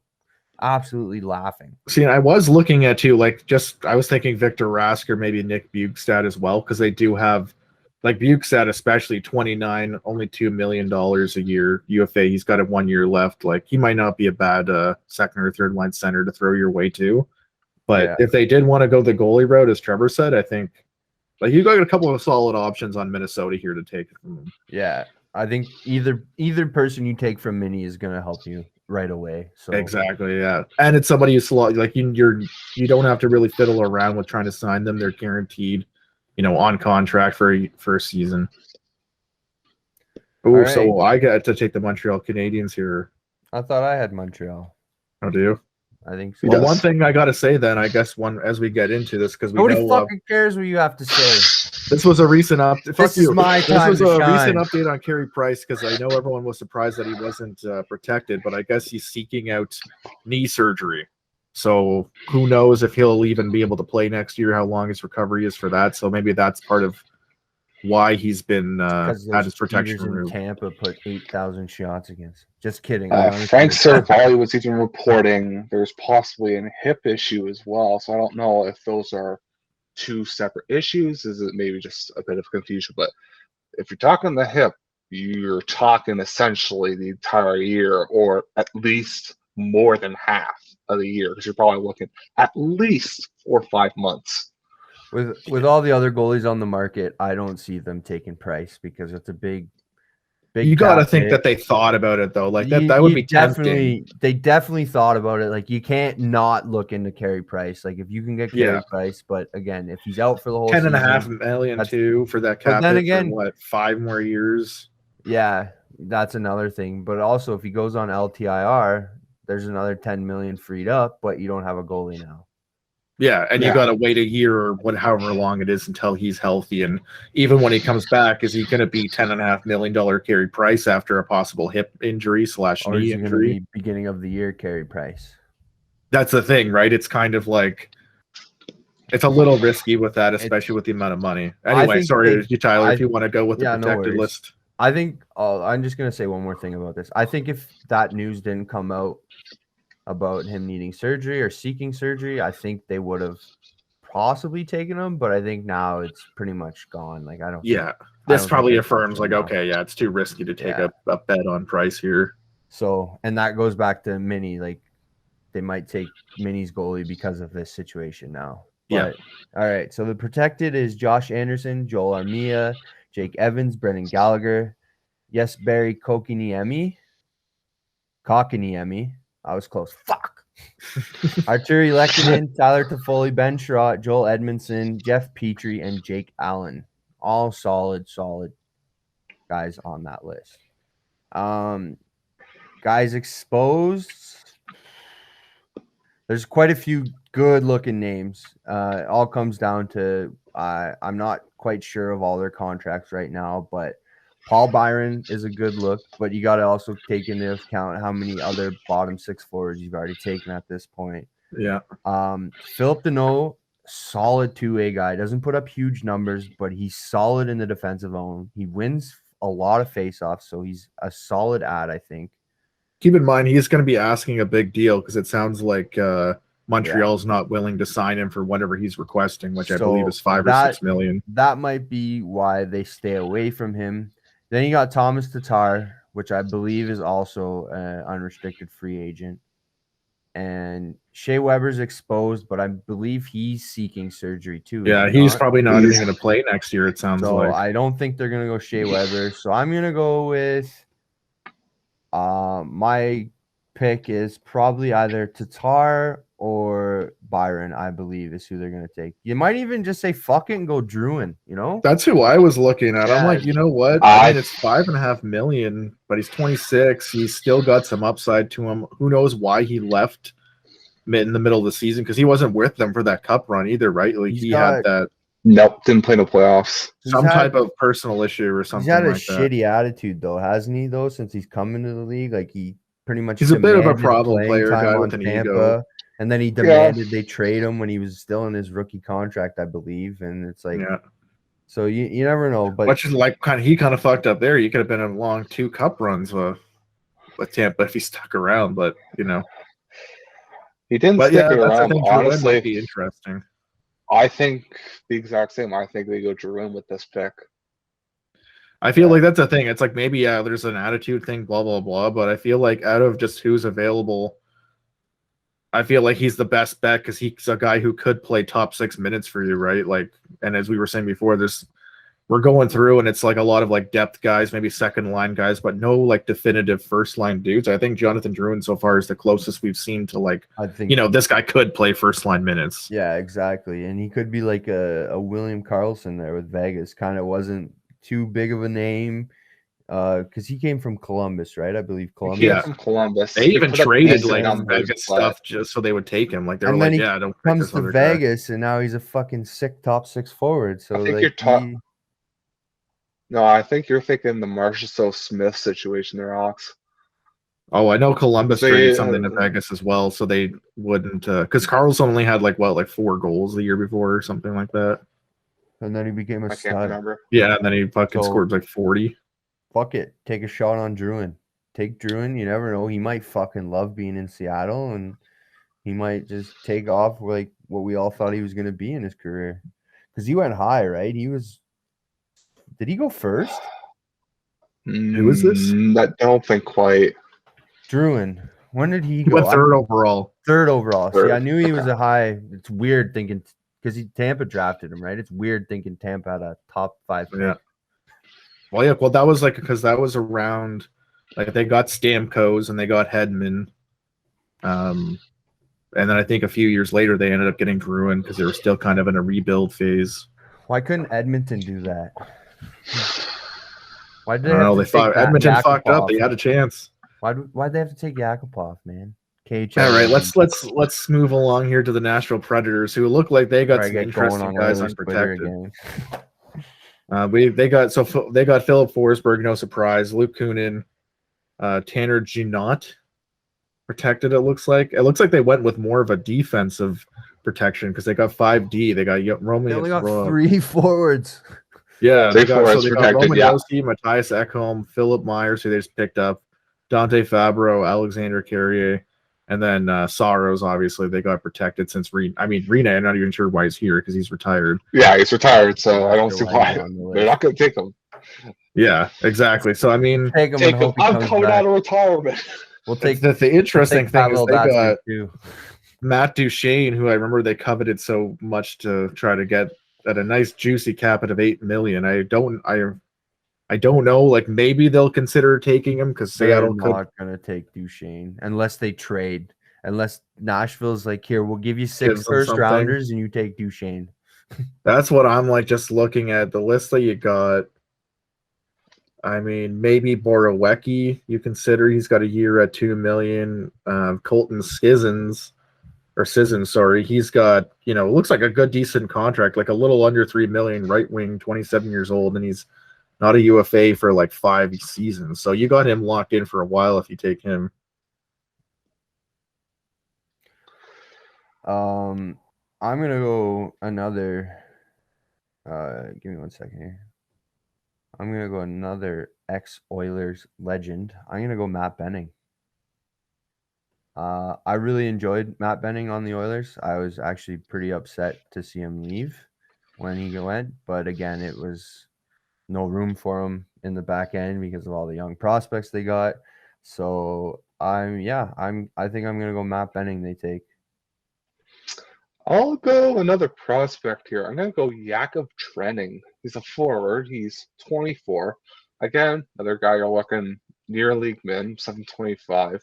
That's like, he just kind of broke into the league this year because he played essentially 3/4 of their team's games because he got 11 points in 45. So he might be an emerging talent because I think he was playing in the KHL either to start the year or the year before, but he can be a certain name that might not go on everyone's radars. Okay. We got to move a little quicker here now, boys. Let's do the New Jersey Devils.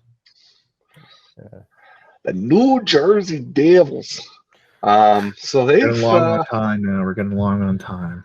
Yes, How we long are. have you But been going for? we've got Jesper Bratt protected. He's sure. Yanni Kuokkanen, Michael McLeod, Igor Serengovich, Miles Wood, Pavel Zacha. The newly acquired Ryan Graves protected as well as Damon Severson, Jonas Siegenthaler, and their goalie is Mackenzie Blackwood. Now, the one name that is on this list that I would love to see picked up is PK Subban. That's exactly who I was eyeing up. Like, $9 million I'm cap. pretty hit, but sure we fuck all it. had Subi. I fucking Yeah, love it's like- Subban. He's 32. He doesn't currently have a contract. It's like he was being paid $9. That's like He's probably getting paid not $9 making for that. he's getting paid $9 for 1 more year. I thought he was. He's getting expiring all in 2022. So if you take him, you're paying him $9 million for the season, but you could probably manage it with who you're, picking up along the way. Like there hasn't been too many massive hits that we've seen. I think you could probably pick him up, and I mean, who better to promote your fucking team? And I mean, maybe he sticks around after for, a cheaper deal. You give him like 3 or 4 million next year or something like that. It's like slot him on your first pair. Why not? And he's just an all-around fucking beautiful human being. His heart great personality. is absolutely the greatest, man. The shit he did for Montreal Hospital, donating all that money. Exactly. The shit he did in Nashville with all of his charities, where he's bringing all those underfortunate kids or whatever the word is, underprivileged kids. I'm not really sure. Underprivileged might be the better word. Yeah. He bringing all them out, buying them Christmas presents, fucking just an absolute gem of a human being. It's like that's the thing. It'd be perfect just to get the Seattle community involved with the team, having a guy like that, right? And like just going out, meeting people. And that's what crazy events. He goes there and he fucking just dives right into the community, shows love to everybody. So I think it would be huge for Seattle, just for that part alone, just to get the community involved, get them loving the Kraken. I think we're all PK Subban. Yeah. PK Subban. It's unanimous. Yeah. All right, let's hit up the Islanders now. The team that fucking Ryan Whitney hates the most. New York Islanders. So Matt Barzal protected. No fucking shocker there. Could have been an Oiler. Surprise. Classic. Traded to another fucking Chiarelli trade. Oh my god, I'm getting fucking fired up again. The thing is you don't know if they would have picked him with that pick because it was the pick that. Yeah, the magic beans. That's the magic beans of it all. And then why not just go back to another guy that got picked with an Oilers pick? Fucking Beauvillier. Could have been an Oiler too. Holy fuck. And then Cal Clutterbuck, Anders Lee, Matt Martin, absolute gem. Don't know why the Leafs let him go. Fucking Martin's a beauty.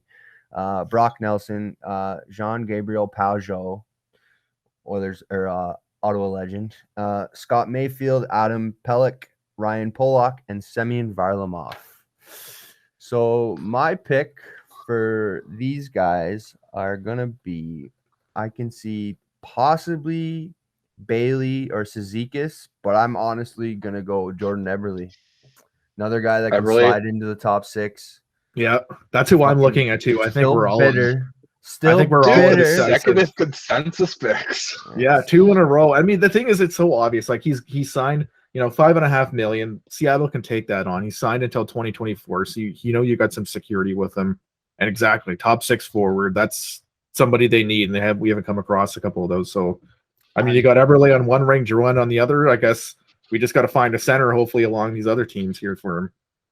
But yeah, maybe Alex Kerfoot. You want him gone, don't you? I don't know. I thought he did good in the playoffs this year. I wasn't. I wouldn't be upset if we kept him. I think we all agree, right? Eberle. I think we're in agreement. Yeah, Eberle is unanimous. It seems like an easy pick on that one there. Yeah, I don't think they're sweating too much over the Islanders pick. No. All right, so let's go to the Rangers now. Nice and easy.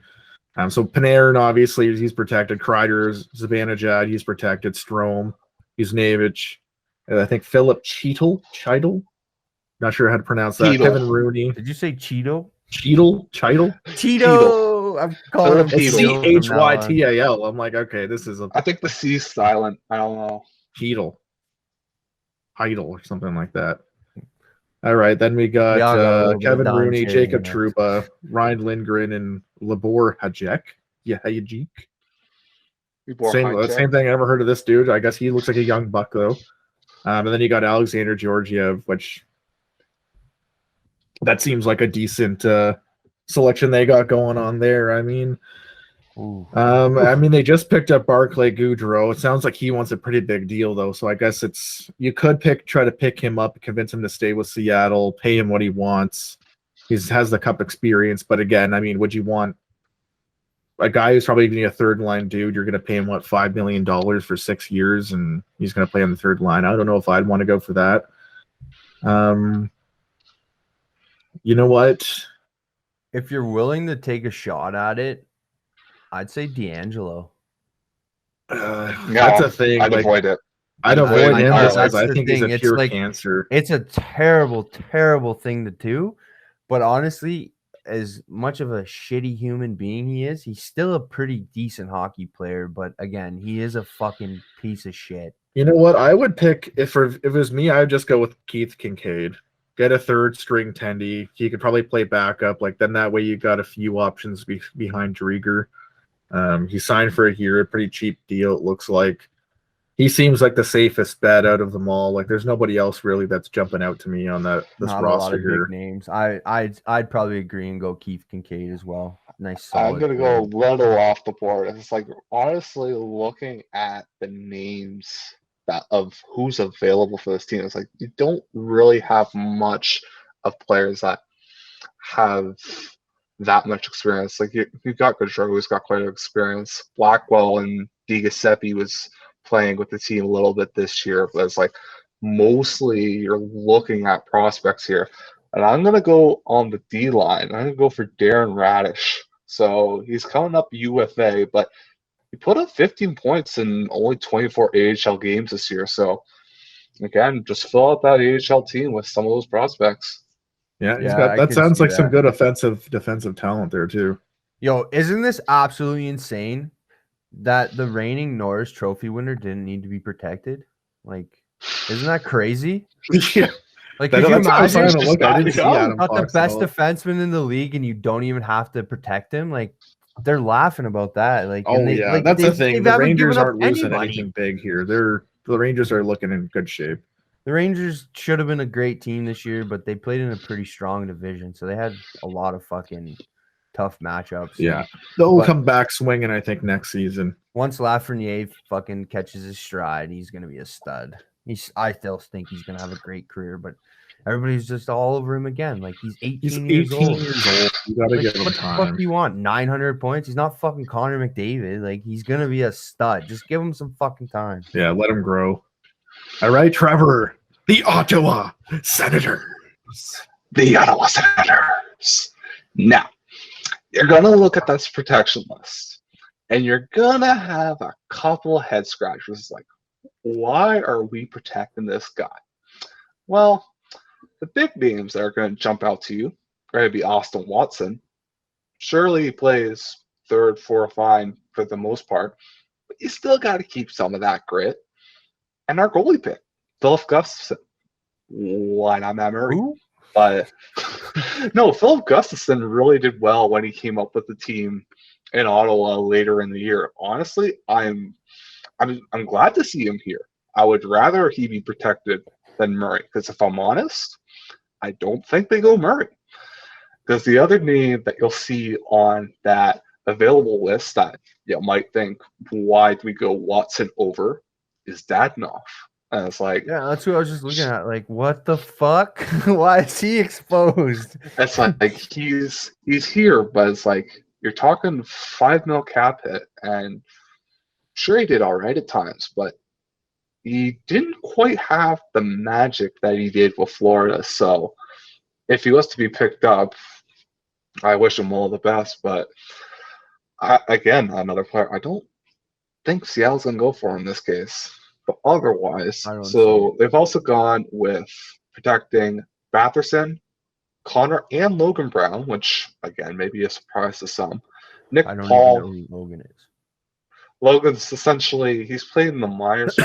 He was a first-round pick for the team about 3-4 years back, but So they there's still just have high been, hope for him then. yeah. And then Brady Tkachuk, Colin White, and then your three defensemen in Shabbat, Victor Mete, and Nikita Zaitsev. So, I'm going to be honest with you. When I was first looking into this, my pick was going to be Vitaly Abramov.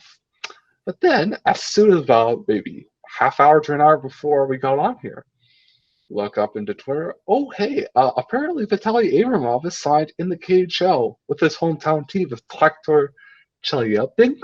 Is that how I think it's pronounced? So he I did not probably like have being that wrong, exposed. but maybe not. But honestly, of what's available, if they want to go like prospect, probably looking at a JC Beaudin or a Zach Magwood, which we just acquired. But you might also see a guy like Michael Amadio or Zingle go, in which by the sounds of things, they might not have been able to sign Tarasenko anyway. It's like, as much as I like him on the team, he just might not be another one next year. So I want to touch on Zach Magwood. I actually played with his brother growing up. I was good friends with him. I actually watched Zach grow up as like I think I watched him play hockey from like 6 years all the way up. So I think it's sick that he ended up in Ottawa. I'm really happy for the kid. I'm glad I hope he can crack the roster, but you never know. He might go to Seattle too, and he might end up playing in there. I want to see him play in the NHL because I've known that kid forever. I used to be really good friends with his brother, so I really hope that he finds his stride. He can crack it. I'm gonna go with. I could see maybe Dadonov, Anisimov, or Dzingel going. I think probably Dzingel is my pick for them. See, Dzingel, I think as long as you got the handshake deal, Dzingel makes sense as a pick on that front. Like that's kind of who I was looking at. Hit like Dadonov or Dzingel. Dadonov, you got the confirmed contract for a couple of years with him. You could try him in the top six. Maybe anywhere. You got to hope that he has a better season. I mean, even Tierney, maybe he's got a year left. You could consider him. But yeah, if you got a handshake deal with Dzingel, why not go for him? He's a pretty good pickup, I think. Exactly. All right. On to the Philadelphia Flyers. Oh my God. They got an interesting list here too. Yeah, and of course, first name I can't even pronounce. Abi Kubel. Obi Kubel, yeah, you've got it. Oh, fuck yeah. Sean Couturier, Claude Giroux, Kevin Hayes, Travis Konechny, Scott Lawton, Oscar Lindholm, which I'm really happy for. All the fighting cancer coming back and playing really well. So I'm really happy that he's back in the league and they protected him. Good for him. He deserved it. He's fucking been a fucking trooper these what a fucking years. beast. Yeah, love the kid. Ryan Ellis, Ivan Provorov, Travis Sanheim, and Carter fucking Hart.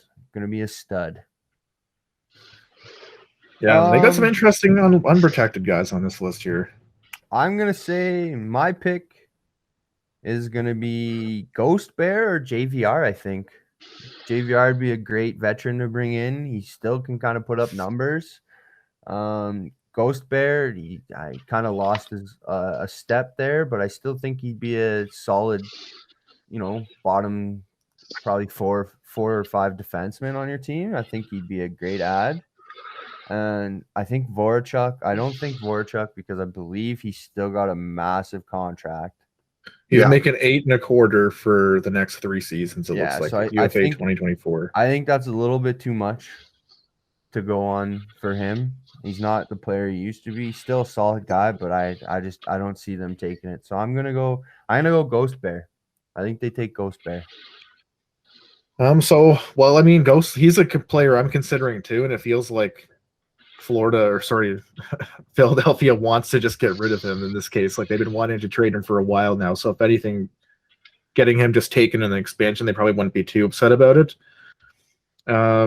I'm kind of thinking in the Voracek situation, it depends. Like if they're considering taking Tarasenko per se from St. Louis, then maybe they don't take Voracek. But if they don't, I feel like they'll take one or the other. I feel like they're going to want one of these big name forwards who, again, can be a first liner for them, like a legitimate first liner. Because Drouin, I feel like ideally you'd want him on like the second line.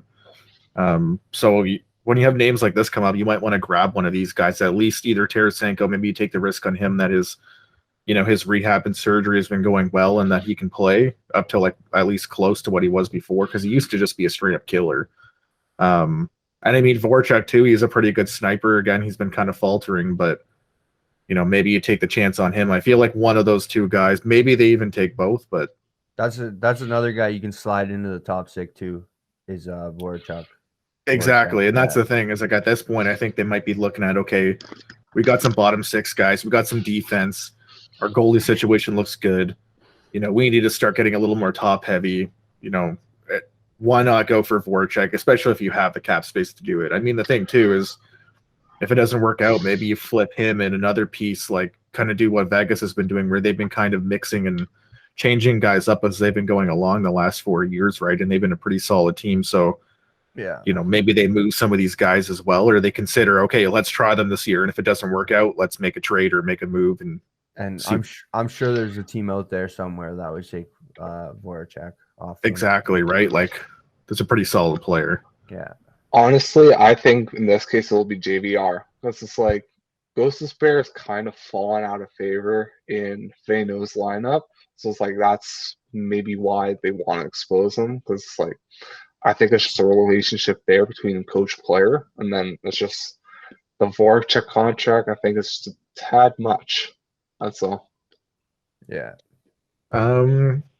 Pennies, the Penguanos. Let's see Especially in a flat cap. Stats here.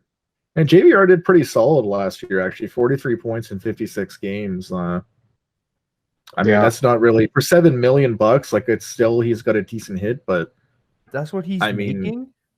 He's making $7 million for the next 2 seasons. So that's the thing. I didn't think he was getting paid that much. But honestly, I wouldn't be surprised to see him like with the way I see things going. I wouldn't be surprised he's top left wing start of year.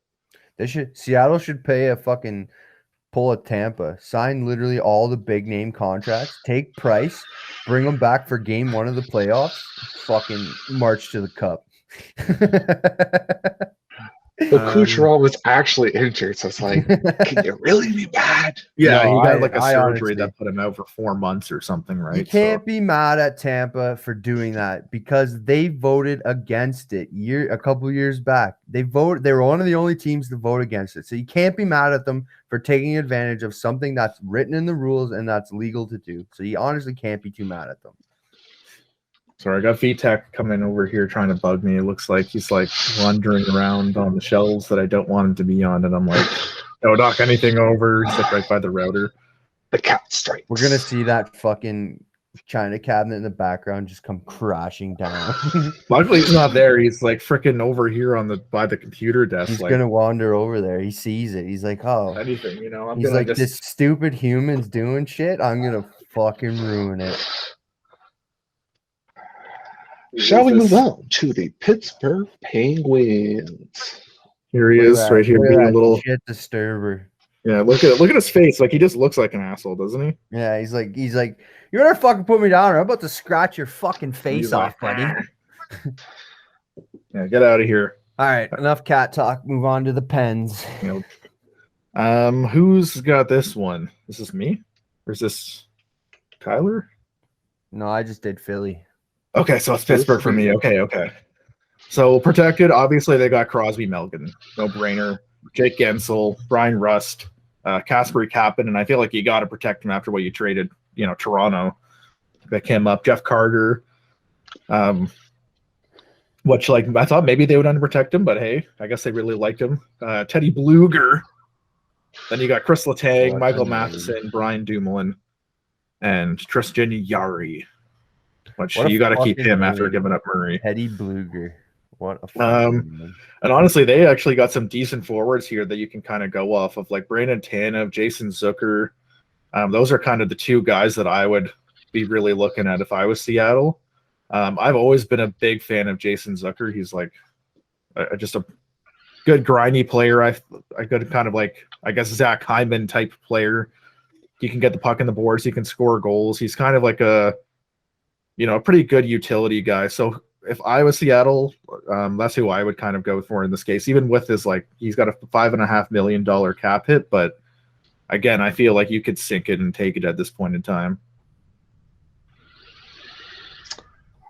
Honestly, I'm going to go Brandon Tanev. I'll be the opposite here because he's not on too big of a deal. It's got to be one of those 2 guys, right?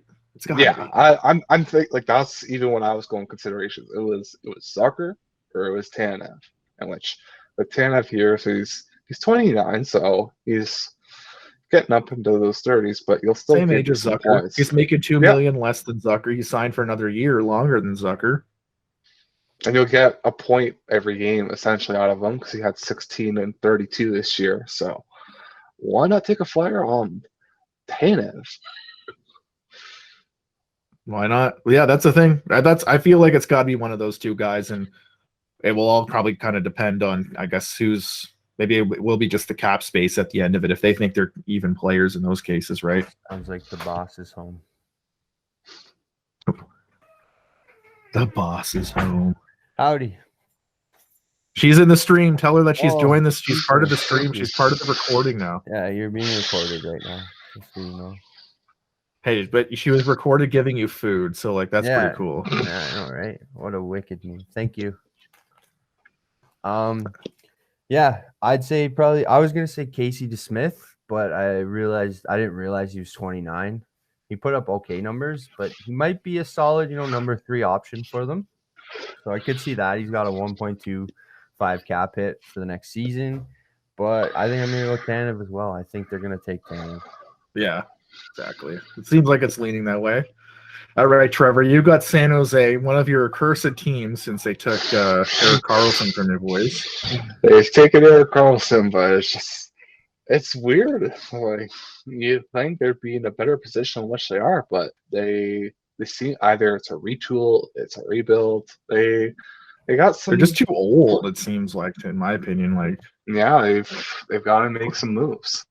So, in regards to their protected list, they have Rudolph Balcers, Logan Couture, Jonathan Dahlin, Thomas Hertl, Vander Kane, Kevin Labanc, Timo Meyer, Brent Burns, Erik Karlsson, the aforementioned, Marc-Edouard Vlasic, and the newly acquired goalie in Aiden Hill. Now, if I'm honest with you, I'm looking towards getting another prospect for the Seattle Kraken team, and I'm looking at Mr. Nikola Milosh. He's 24. He's got a 750 cap hit, and he didn't put up too much, 9 points in 29 AHL games, but get a little bit of defenseman depth. Either he plays some NHL games, depending on injury circumstances this year, but it could be certainly a solid pickup for the San Jose Sharks. Yeah, I'm not really sure. I'm looking at this list, and there's not too many names popping out at me. You can go the great Patrick Marleau. Just kidding. Fuck Patrick Marleau. There's 2 guys, at least, and for me, I'm kind of leaning a little towards. Say maybe Martin Jones, but again, not really that appealing. But no, I know for that cap hit. Ugh. Yeah, I'll probably go with Trevor on this with Milosh. I think Milosh probably be a good add for them. I'm looking at Matt Nito, who's like he's got a couple years league min, so another depth kind of guy that they could add for cheap. Or on the backstop, Radim Simek. He's had a bit of injury history, but when he's in the lineup, he's pretty solid, I think, and I think he'd be able to kind of bounce around like really any pairing for Seattle. Or like, again, you get a good amount of solid D, and then you use them as trade pieces to maybe fill other holes in your lineup, right? So maybe that's what Seattle goes if they just want to get trade pieces. All right, so let's move it along then. Lewis, I think. Nope, I'll take it over from here. Yeah, I got Tampa. Keep the train rolling. Let's do it. The St. Louis Blues, having won a Stanley Cup championship a couple of years ago, they've got some big-name players that they've needed to protect, including Ivan Barbashev, Jordan Kyrou, Ryan O'Reilly, David Perron, Braden Shen, Oscar Sundquist, Robert Thomas, Justin Falk, Torrey Krug, Colton Braco, and in goal, Jordan Binnington. Now, the one big name that isn't protected, and we all know why is, like, you asked for a trade that was a couple weeks ago, but in this case, I'm going to give him his wish. He is on his way to Seattle. Is Vladimir Tarasenko. Yes, he has had his issue with the shoulder surgery last year, but even with regards to that, in the games in which he played when he returned, he had 14 points in 24 games. Like, he can still keep up this point production come next year. So he's got the 7.5 cap hit, so you're eating a good chunk with that. And he's only 26, so you could see some good numbers over the next 29, 3-4 years. 29. Well, 29 rather. Okay, my bad. But still, I'm going to agree with you. I'm thinking you're pulling the trigger if you're Seattle. You're getting Vladimir Tarasenko. You're getting that guy that could play on your first line as your right wing, and you're hoping that his health is in order, or you're going to do everything in your power to get him healthy, so he's scoring 30 goals a year. And that's the thing. I'd be if you can get him back to say a 30 goal pace, I'd be fine with that $7.5 million cap hit in that situation. Especially because he's only got 2 years left on it. I feel like if you're Seattle, you can suck that up for 2 seasons. Mm-hmm. I'm gonna go off books here. I'm gonna go Vincent Dunn. I think they're gonna take Dunn. Solid defenseman, still very young. He's only 24. Unfortunately, I believe he's a UFA. He's an RFA. It looks RFA. like. So you got his rights restricted to you. I mean, that's who I was kind of looking at as well. But with I guess that's it's just there's so many good defense that. Yeah, so it really comes depends down on what to, Seattle's evaluated. If you can get him signed, then I think you go him. But if not, I probably Tarasenko. Why wouldn't you take Tarasenko on if he's, if he's out, you put him on an LTIR. That cap doesn't hit, and if he's on, he's a sniper. I think So I think if they don't go Vincent Dunn, I think they go Tarasenko, or possibly, you could also, if you can get a deal done, Jaden Swartz. Absolute stud, a great bottom six forward. I was looking at him too, but I was like, would he be willing to leave St. Louis? I guess again, that's the phone call you got to make. Yeah, I've also heard Oilers have some ties to him, but just rumors. Oilers are tied to every single free agent. All right, well let's see what the Tampa Bay Lightning's got going on since they have their champs. Obvious cap issues. Yeah, the back-to-back champs. Let's see what they got going on their list. So protected, they got Anthony Cirelli, Nikita Kucherov. I mean, shocker. Braden Point, Steven Stamkos, Eric Cernak, Victor Hedman, Ryan McDonough, Mikhail Sergachev, and then Andre Vasilevsky. Exposed, they have a fuck ton of guys exposed, and Seattle's probably licking their chops right now. Like, who the fuck do we take from these guys? But I believe I don't even know who to like. You could go Coleman, you could go Gord, you could go Johnson, you can go Killorn, you can go 3-time back-to-back Stanley Cup champion, fucking Patty Maroon. Yeah, I just had a dog crawl by off screen. You know who I'm looking at, especially because going through this list, we haven't picked too many centers, or at least top centers. I'm thinking Yanni Gourde is probably who they're taking. He's signed till 2025, but just a bit over $5 million, 29 years old. He was a stud for them in the playoffs, just a workhorse and a big danger. And I think he was only on the third line for Tampa, but I think if he's playing on a team like Seattle, you can slot him on as a second line center here. Who's that? It's like they're distracted. Yanni Gourde, that's who I'm saying, just because Seattle, and up to here, we haven't picked many centers, and I'm thinking Yanni Gourde's probably a solid second line center they can take. That's probably who I'd pick too, is Yanni Gourde. Yeah. Honestly, that's there's another guy that can play center here. You just got to bring the boy home. Tyler Johnson. That's he's only making, he's making $5 million. You could put up some good points for him. Bring the boy home. He's a Seattle boy, eh? He's a Seattle boy, yeah, I believe so. So that's the thing. Maybe they do decide to go in on Tyler Johnson. I mean, he's making the same cap hit as Yanni Gourde, so let's be honest. There's 5 or 6 guys they could pick that aren't going to be wrong picks. There's 5 or 6 guys. Yeah, Palat. Even Palat would be great to have on your team. There's so many guys here.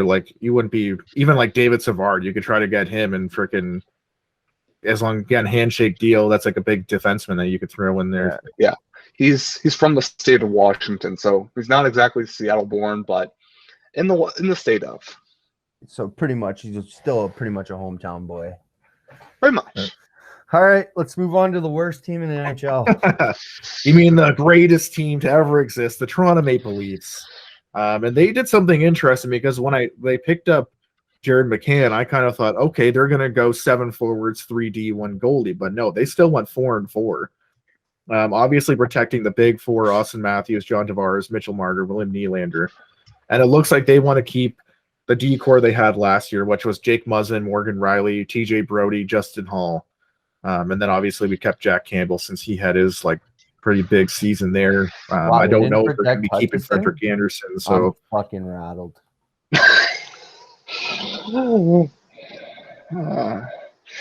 Like, How is he still in the fucking NHL? I don't understand that. He's never well, he been was a there. good He was playing the goalie. AHL at the end of the year. Yeah, and that's where he belongs. Who is this? ECHL even. Hutchison. Fucking Hutchison, man. oh, He's Hutchison. never been a good goalie. Never. Yeah, send him into the sun. Get him out of here.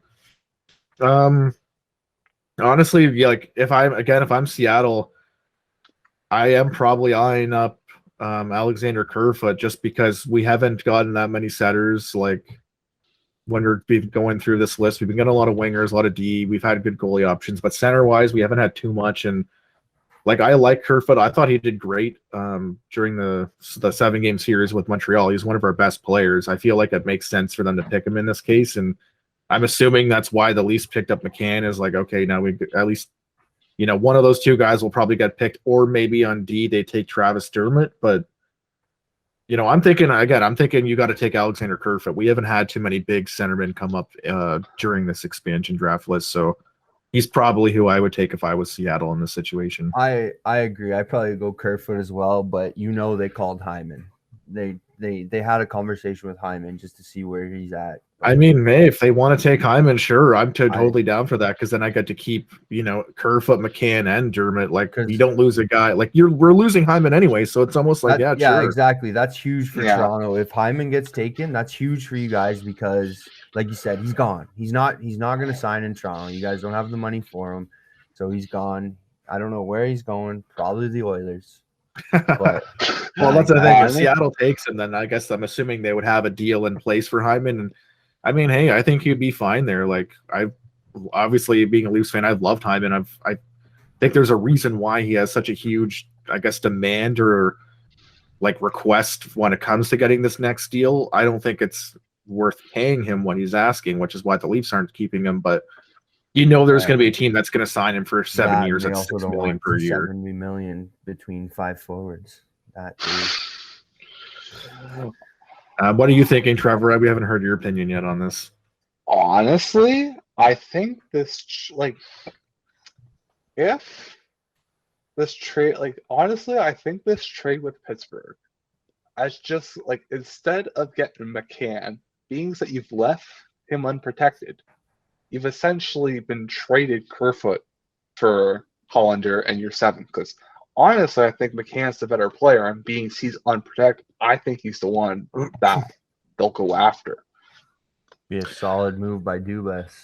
I mean, that's the thing, is if they take I like McCann too. I was actually happy. I'm like, I hope that we actually do get to keep him. But if he gets taken, then it's like, okay, essentially we lost a 7th round pick in Hollander in the expansion draft, and big whoop, right? Like, okay, I'm willing to lose that. And that's why I pretty much thought that trade to get him was like, what? Like, that's all we gave. We gave up scraps to get this dude. So, I mean, Dubas did something pretty smart with this expansion draft where we're either losing a guy we never really had, or we get to keep him and we're losing another guy that like would have been nice to keep, but okay, we got a replacement guy along with like to fill in for him, and he's a little cheaper too, $500,000 cheaper.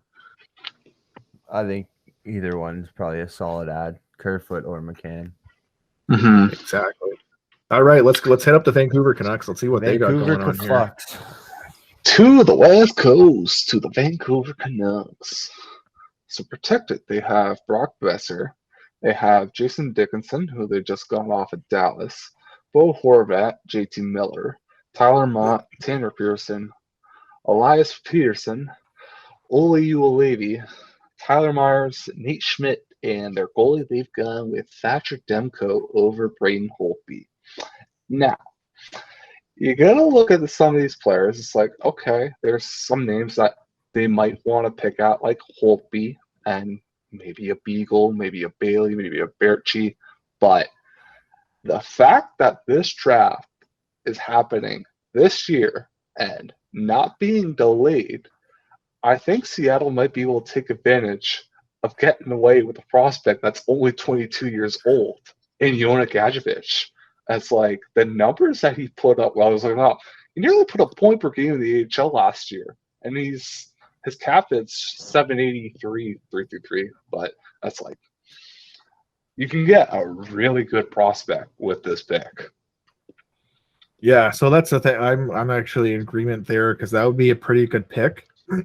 I mean, I think if they're looking at a roster player and again a young one too, that's kind of NHL ready. Jake Virtanen, maybe they would consider him as well. He's an RFA, decent 2.5 mil cap hit, so you're probably not paying him too much. You know, maybe a second, third line dude. I can't see him playing first line, but again, like a decent right wing. And he's pretty young, but the thing is we don't know the situation around him with his like allegations or whatever is going on. I was like, I think they might want to avoid that. True. So maybe, I mean, I feel like that might be the best thing then if they can get a prospect out of this young guy. That might be the best route to go, especially because he's pretty cheap. He's an RFA like next year, so you've got a year of him too, and you're walking RFA with him. Tyler's being distracted. Have you guys seen all what she's been doing? not everything. But yeah, I agree. I don't really see too many appealing names on this list either. You know, Holtby, but why would you go Holtby when you got all those other goalies available? Especially if you've already got Dreger, or if the thing is that they've already like pretty much said they're gonna sign him. So yeah, I agree with Trevor. I think you go prospect. I think that's really all that looks that great here. And like you're saying, you put up a point or almost a point. He was nearly point per game, 18 points, 19 games. So essentially point per game. So could be an absolute stud. Yeah, that seems like a guy you take a chance on. Yeah, so I agree. I go prospect with that guy. So next up, we got the Washington Capitals, which this one's going to be a fun one just because of one of the names here that are left open. Oh my God! What do you think? What do you think? Oh my God! You know, like if they're allowed to, they definitely made that phone call. You'd be stupid not to phone. So that's the thing. They, for some reason, Washington did not protect Alexander Ovechkin. They did protect Backstrom Kuznetsov, which is interesting because I thought they were mad at him, but I guess you'd keep him. Always stealing my thunder, Alex. TJ Oshie. Oh, sorry. I thought this was my turn. No, you can do the next one, I guess. Let me finish this one off, I guess. Unfucking believable. TJ Oshie, Anthony Mantha, you can't let him go. You just traded for him. Tom Wilson, obviously you're keeping him. Lars Eller, he's another pretty solid player. Daniel Sprong, another interesting forward they kept. I thought they might have protected Raffle, but I guess he's a UFA. John Carlson, Dmitry Orlov, Trevor Van Riemsdyk. Interesting enough. There's Justin Schultz is left open.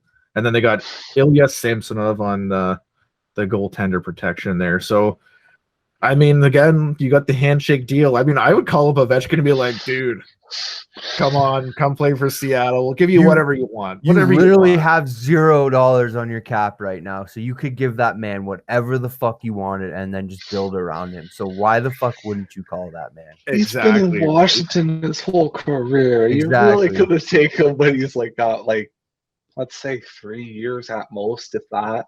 Oh yeah, I don't honestly see him leaving Washington. I think he's going to retire as a cap, but you don't know, right? You never know.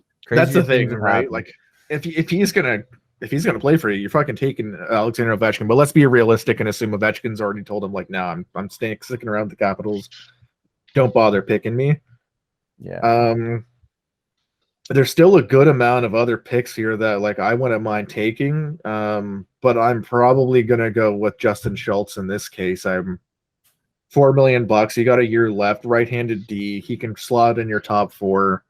Or again, you use him as a trade piece to fill another hole in your lineup somewhere else. But I think he's got a lot of trade value, and he's at a pretty decent cap hit. Honestly, I'm in complete agreement. It's got to be Justin Schultz. It's like, yes, you do have some other names that may interest you, but out of all the names that are on this list and that you know for certain will have a contract for next year, you got to go Justin Schultz. I agree with you guys. I think that's a solid ad, but I'm gonna go with the guy with a little smaller cap hit, a year younger. I'm gonna go with Brendan Dillon. Okay.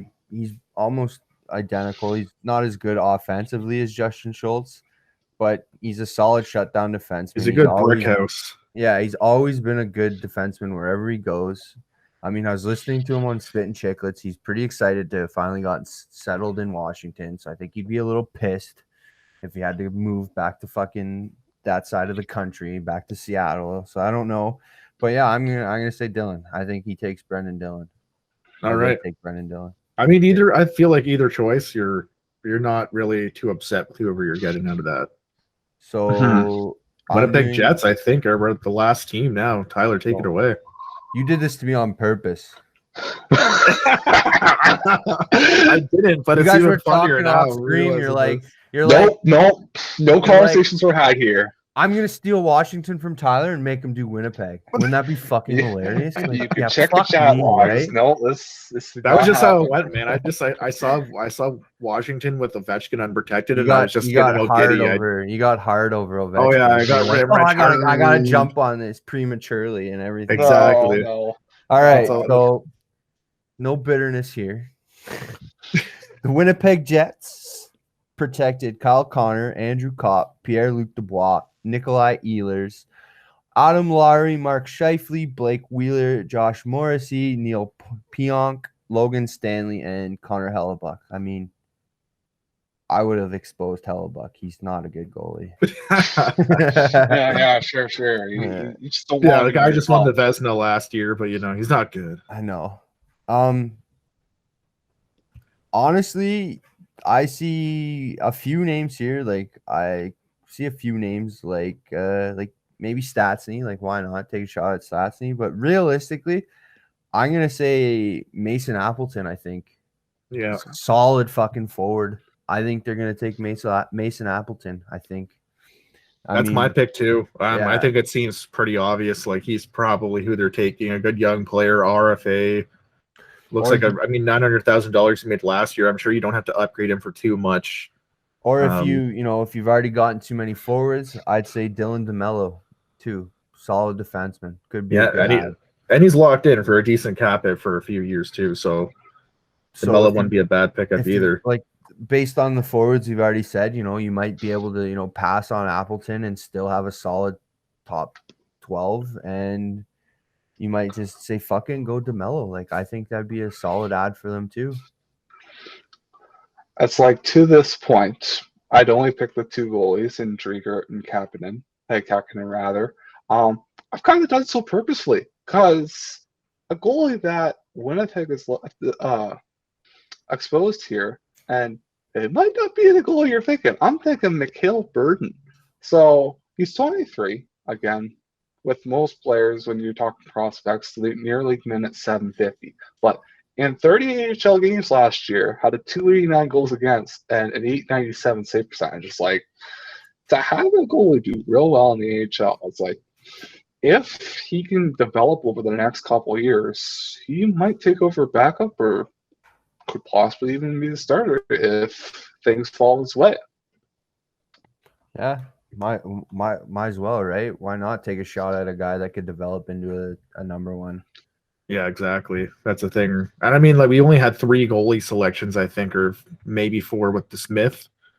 Yeah, because you have to have 3, but it's like even with the Vegas draft, they only pick 3. That's like to pick 4. Why not just wait till free agency and sign a 4th goalie like for your AHL, just some league man. Exactly, and pick another defense or forward who can actually might be in your lineup and playing minutes, right? Yeah. I think. I mean, at the end of the day, I think Seattle's gonna be looking pretty good. They're obviously, I think, can be stacked more on the defensive blue line than they are on the front. But their top 6 might be a bit of an issue. But again, everybody thought Vegas's top 6 was going to be a bit of an issue, and look at fucking them. They're a powerhouse in the NHL. Yeah, that's the thing. They're a pretty solid team. I mean, like that. I think that's still kind of one of their weaknesses right now is like they need maybe another top 6 centerman. Mm-hmm. But I mean, I think in Seattle's situation here, they're going to have so many extra guys that teams probably didn't want to lose that they'll probably be able to make some moves where they could mix and match. Okay, we picked up these two guys. Like we don't even plan on using them. We just picked them as intentional trade pieces. Exactly. Like you sign Dougie Hamilton, you take Dougie Hamilton, you flip him for you flip him for a top 6 forward and a couple of draft picks, maybe something like that. Yeah, there's tons of teams that would be willing to do that. That's the thing, right? So it's like they're probably going to have an abundance of like pretty talented players, especially on the blue line, that they can probably flip a couple of those guys for other pieces to maybe fill out that top 6 at the end of the day. Or who knows, maybe there's a couple of free agents they come across too that didn't sign with any other team, and Seattle kind of snags them up. I guess we'll end up finding out in a couple of weeks from now. So I think Seattle is going to be another strong hockey team. I think if I'm not entirely sure who their GM is right now. I can't think of it off the top of my Francis, head. isn't it? Yes. Yeah. And then Hextall is their coach, I believe, right? Hextall. Not Hextall. Hextall, yeah, the former Leafs assistant. Okay. Yeah, which I was surprised that he got taken to be the head coach, but maybe he'll work out there. So I think bottom line, I think Seattle competes for a playoff spot. I think they might even make the playoffs next year. I think they're going to make it. I feel like they're going to make the playoffs. I don't think they're going to do what Vegas did, where Vegas came into the league, and was it the first year they went to the finals, or was it they went right first to year? the finals. So Lost to Washington. I don't see Seattle going to the finals. I don't, but I see them maybe second round getting knocked out, and I think that's my take on them. I think they'll probably finish top 3 in their conference or their division.